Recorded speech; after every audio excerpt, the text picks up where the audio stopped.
গর্ভকালীন অবস্থায় গর্ভবতী মায়ের করণীয় কি কি হতে পারে?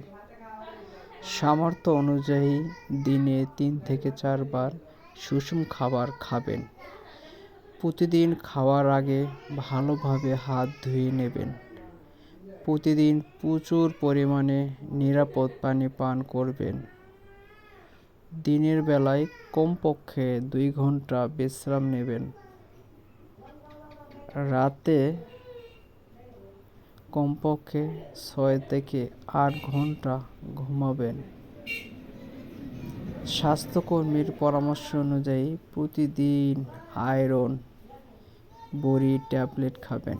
এগুলো আমরা সকলেই নিয়ম মানব। তাহলে গর্ভকালীন অবস্থায় গর্ভবতীর মায়ের করণীয়গুলো আমরা জানলাম। আমরা সকলেই এগুলো নিয়ম মানব, তাহলে সুস্থ থাকব, পরিবারের সবাই সুস্থ থাকবে।